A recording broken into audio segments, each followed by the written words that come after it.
법칙 16을 이용하면 법칙 16을 이용하면 아까 법칙 12번에서 얘기했던 거 있죠. 그 직선이 원하고 이렇게 만날 때 두 점 이상에서는 서로 만날 수 없다. 그러니까 많이 만나봐야 두 점이다라는 거. 그거를 법칙 16을 이용해서도 할 수가 있어요. 그러니까 이게 구체적으로 얘기하면 이런 거죠. 어떤 점과 직선을 주었을 때 그 점에서 그 직선으로 길이가 같은 세 개의 직선 그릴 수 없다는 얘기예요. 법칙 12에서도 이거 많이 했었죠. 그러니까 이런 얘기죠. A, B, C가 있으면 그러니까 그림에서 가능하다고 하면, 그러니까 지금 BD라는 직선이 있을 때, 그 위에 있지 않은 점 A에서 서로 길이가 같다고, 서로 길이가 같은 세 개의 직선 그을 수 없다는 얘기예요. 지금 하고 있는 얘기는. 그 보면은 지금 AB하고 AC하고 AD 이것도 마찬가지 지금 규류법 거는 거예요. 이게 이제 주어진 명제고 그을 수 있다고 가정했을 때 그게 불가능하다는 걸 보이는 거니까 결국에는 그을 수 없다는 얘기를 하는 거거든요. 그림에서 이제 그게 가능하다고 해보면 AB, AC, AD잖아요. 그러면 법칙 5에 따라 어떻게 될까요? AB하고 AC하고 같으니 각 ABC, ACB는 크기가 같죠. 표시를 한번 해볼까요? 얘하고 크기가 같아요. 그리고 또 지금 삼각형 그 ACD에서 보면 AC하고 AD가 길이가 같으니 법칙 5번에 따라서 어떻게 될까요? 이등변 삼각형의 두 밑각은 크기가 같죠. 얘하고 크기가 같아요. 그러면 어떻게 될 것이냐? 결국에는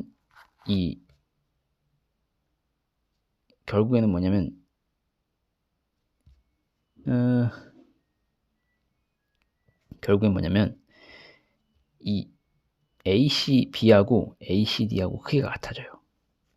이해가 될까요? 왜냐면은 얘하고 크기가 같고 얘하고 크기가 같은데 다시 이 전체 삼각형으로 보면 이 각하고 이 각도 같거든요. 그럼 결국에는 이 네 개는 다 같다는 얘기가 되잖아요. 지금 그죠? 다시 이 둘하고 같고 그다음에 이 둘이 같은데 결국엔 얘하고 얘도 같다고 했으니까 이 네 개의 각은 전부 다 같게 된다. 그런데 여기 이제 그 얘기를 하고 있는 거예요. 그런데 여기서 보면 그 각 ACD는 얘 외곽이죠.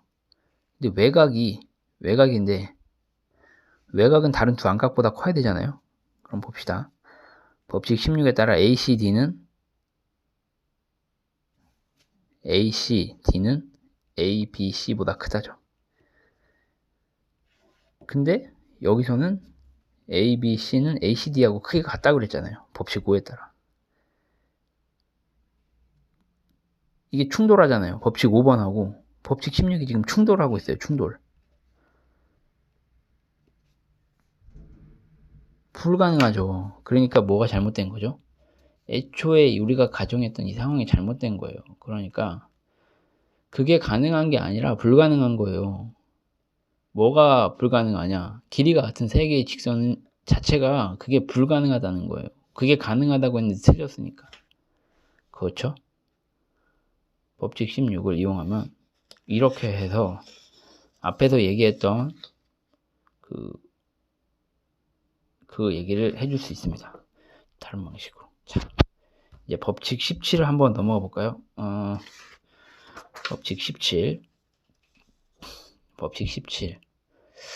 삼각형에서 어떤 두 내각을 더해도 직각을 두 개 더한 것보다 더 작다. 요건 이제 보면 삼각형 ABC에서 일단 그 법칙 16을 이용하기 위해 그 연장선 CD를 긋습니다. 그 ABC가 있죠. 그래서 C를 연장을 해서 쭉 그으면 이렇게 하죠. 공리 2번에 의해서. 자, 그럼 ACD는 법칙 16에 의해 요 외곽이 생기죠. CD를 연장함으로써 외곽이 생기잖아요. 다른 두 안각 BAC나 혹은 CBA 그 어떤 것보다 크죠. 얘보다 외곽이 아까 법칙 16에서 크다고 했으니까 얘보다 얘가 크고. 그러면 두 경우 다 적용해 볼까요? BAC가 BAC보다 ACD가 크고 CBA보다 ACD가 크다고 그랬잖아요. 그러면 여기에 ACB를 더해 봅시다. 그럼 어떻게 될까요? 좌변의 경우에는 지금 ACB 요각 더하기 이각 혹은 요각 더하기 CBA 요각은 그럼 우변 외곽에다 요걸 더하면 어떻게 될까요? 직선에 다른 한 직선을 세운 꼴이니까 이직각이잖아요. 그죠? 우변의 이직각보다 다른 두 안각 얘를 더하거나 항상 똑같죠. 그거는 이 두 각에 대해서도 마찬가지입니다. 증명이 끝났네요. 그죠? 여기서 한 거는 뭐였어요?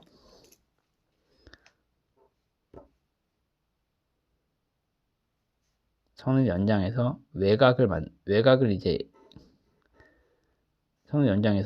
만들어 법칙 16번을 이용할 수 있게끔 CD를 만든 거죠. 이렇게 장치를 하나하나 만들어가는 건 되게 중요해요. 본인이 어떻게 주어진 그림에 새로운 선을 첨가를 해서 앞에 법칙들을 내가 이용할 수 있게끔 이거 이제 원래 문제의 변형을 가하지 않으면서 이렇게 할 것인가. 요거 이제 보조선이라고 그러는데 사실 우리가 기하 원론 처음부터 보면은 사실 다 보조선을 이용해서 모든 증명을 하죠. 그 보조선이라는 것은 보조선이라는 것은 뭐냐면 원래의 문제에 변형을 가하지 않고 내가 이제 그 증명을 하기 위해서 도입하는 어떤 기하학적인 어떤 선이 될 수도 있고요. 각을 도입할 수도 있고 원을 도입할 수도 있고 기하학적인 어떤 도형을 도입을 함으로써 문제의 변형을 가하지 않고 그런 걸 이제 도입을 함으로써 내가 앞에 나왔던 법칙이라든지 뭐 공원이라든가 뭐 상식을 이용할 수 있게끔 하는 거예요. 이게 선이라고 얘기했지만 왜 선이라고 하냐면 제 생각엔 그렇습니다. 이게 사실 직선을 보조선으로 택하는 경우가 굉장히 많아요. 그런데 이제 기하학원을 이렇게 계속 보다 보면 혹은 이제 자기가 문제를 풀다 보면 꼭 그게 직선이 아니라 어떤 새로운 각을 도입하거나 어떤 그게 이제 곡선이 될 수도 있거든요. 근데 이게 가장 많이 도입하는 게 직선이다 보니까 보조적으로 이제 원래 문제에다 선을 긋는다. 그래서 보조선이라는 개념이 보조선이라는 말로 불리는 것 같아요. 제 생각에는 내가 보조적으로 원을 도입하면 보조원이 될 수도 있는 거고 보조각이 될 수도 있는 거예요. 뭐 그런 거죠. 그러니까 중요한 거는 뭐 이런 이름이 아니라 내가 이제 그 문제를 이제 해결하는 과정, 증명하는 과정에서 원래의 문제 변형시키지 않고 어떤 적절한 어떤 공식이라든지 이런 걸 이용하기 위해 장리라든가 공리를 이용하기 위해 어떤 도입하는 그런 장치, 그런 기하학적인 장치. 기하학에서 이제 기하학이 되겠고 뭐 정수론에 가면 정수론적인 보조선이 또 있겠죠. 그런 아이디어들이 그렇게 얘기하면 됩니다. 보조선 뭐 이 정도 얘기하면은 따로 나중에 다룰 필요는 없을 것 같아요. 일단 여기까지 하고 17을 마무리하겠습니다.